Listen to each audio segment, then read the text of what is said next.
Hey guys, I'm Nash, and this is my 15-unit RV park in Texas. In the USA, RV parks are very popular, and they come in all kinds of shapes and sizes. Some parks are smaller like mine, other parks can have 100 to 200 units. RV life has been embraced by the American people, and is considered part of a US culture now. Nothing is more American than hauling an RV across the big open road of the USA. But what are RV parks like in other parts of the world? We're going to split the sections into 6 different continents: North America, Central and South America, Europe, Asia, Oceania, and Africa. North America is the most well-known for RV parks. The US dominates the RV space. We have mega luxury RV parks, mom and pop RV parks. We have people living full-time in RVs and traveling all over the country. I think it's safe to say that the US leads the world in the space and is one of the pioneers of RV parks and RV life. RV life is almost synonymous with the USA, and it's understandable why. It's a huge country with big open roads, national parks, coastlines, and plenty to see. It works perfectly for the RV lifestyle. With the modernization of the automobile, the caravan, or RV, was a spin-off of the automobile and was thought to have been created in 1919 by the tin can tourists out of Florida. RV life has since then spread to other countries, and especially the northern neighbor of the USA, Canada. Canada is a top dog when it comes to RVs, with about 14% of the Canadian population owning an RV. It makes sense that Canada has many RV parks and that the population is involved with RV life, considering its natural splendor and also how big the country is, similar to the US. From stunning national parks such as Banff and Jasper, Canada quite literally is one of the best places in the world for RV life. Not just Canadians are RVing in Canada, many travelers drive across the borders of the USA to experience the stunning landscapes. Despite Canada's big attraction to RV life, the Amigo to the south, Mexico, is still a bit new to the game. The peninsula of Baja California is the driving force for the RV market in Mexico. Many of the RVers in the country come from the US or other countries. Mexico, in my opinion, is an emerging market. Tourism is booming in Mexico, and Mexico, like the US and Canada, is huge. There are many natural wonders and cultural riches to see. One of the biggest challenges for the RV life in Mexico is infrastructure, which is why RV life for the average Mexican is almost non-existent, although camping is a growing industry amongst Mexican nationals. There are still some RV parks scattered throughout the country, some of which are very luxurious, others more humble, but the main driving force for the RV life in Mexico is foreign tourists. RV life still exists in the country, but Mexico still has a long way to go before RV life is considered a normal thing in the country. Infrastructure, as mentioned with Mexico, is the biggest limiting factor to the RV life for every continent on this list. Central and South America are no different. The most common term for RVing in Central and South America is called overlanding. In Central America, the biggest consumers of RV life are Belize, Costa Rica, and Panama. These countries have the most preparedness for RVers, with more RV parks and general welcomeness to RVs. Outside of these countries, there aren't many RVs or RV parks, and boondocking is one of the only options for RVers. Central America, like Mexico, mostly has RVers from other countries, as pretty much all local people do not engage in the lifestyle. Central America's rugged tropical terrain makes RV life very difficult, as one may experience various roadblocks and limited amenities along the way. Central America is kind of like the Wild West of the RV lifestyle. It's happening there just a little bit, but it's completely new and foreign. It will get more popular as time goes on, but infrastructure is limiting its growth. RVs tend to have difficulty on the rugged roads of South America, so most people who are involved in the RV life down there settle for a smaller vehicle such as a van or a truck and camper combo. RVs are not a common sight to see in South America. There are very few established campgrounds in South America, and as we've seen already, those who are living the RV lifestyle are mostly Europeans, Americans, Canadians, or Australians, and not local people. Campsites in South America are very basic and mostly set up for a simple tenting, not RVing. Despite these challenges, South America has a plethora of amazing sights to see. Particularly, many RVers rave about the area of Chile and Patagonia, as it's considered one of the best regions in all of South America to be living the RV lifestyle. Due to its ruggedness, many places are off limits for RVs, and it will inevitably limit the growth of RV parks in the RV lifestyle. I imagine adventurous types will still consider South America a gold mine for the fact that there's not nearly as many travelers in RVs. In Europe, RVs are referred to as caravans, motorhomes, or camper vans. Camping, surprisingly, is even more popular in Europe than it is in the US. So the RV lifestyle is quickly becoming a way of life all around Europe. There are campgrounds and RV parks all over the continent due to the high density of Europe, and they are very accessible.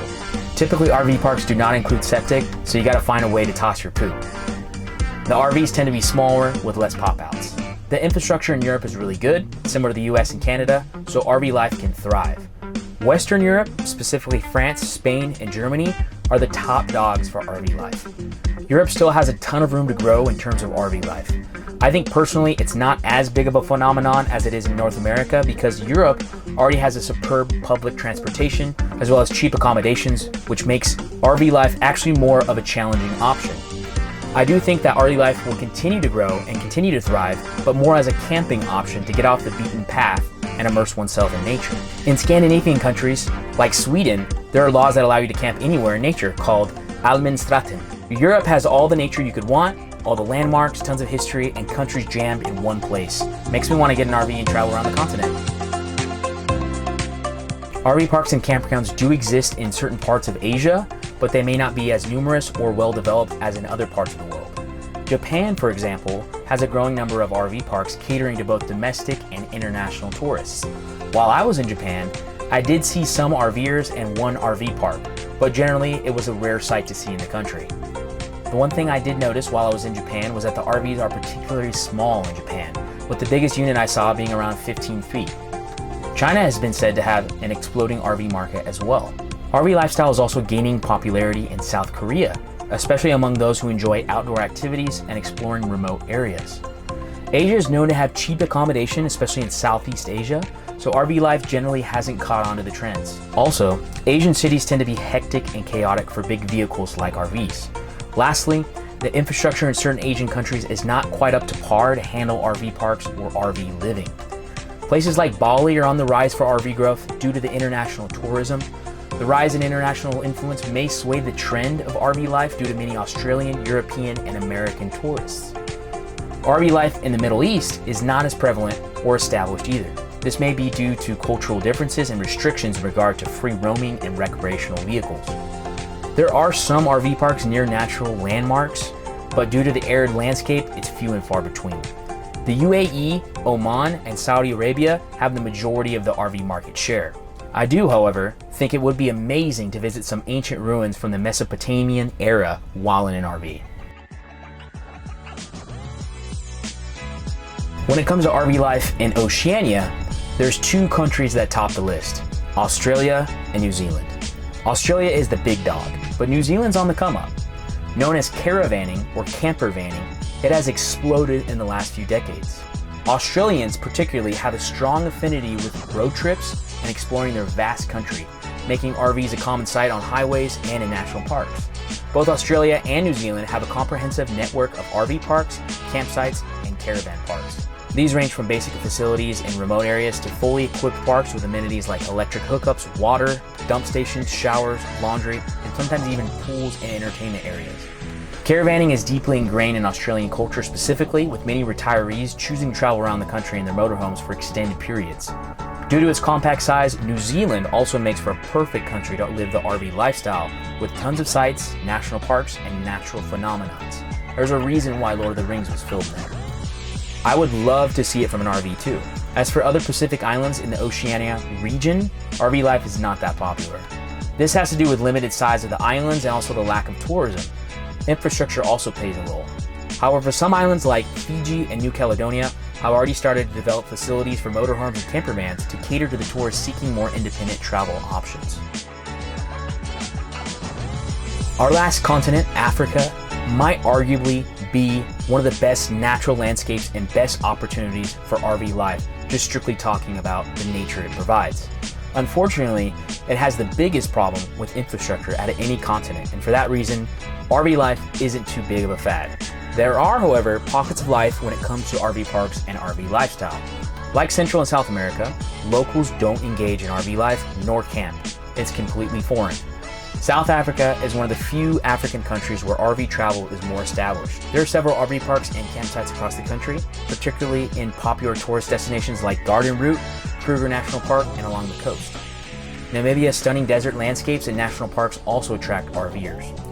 There are campsites and facilities catering to RVers, especially in areas like Etosha National Park and Sossusvlei. Botswana has a growing network of campsites and facilities suitable for RVs as well, particularly in its national parks and wildlife reserves.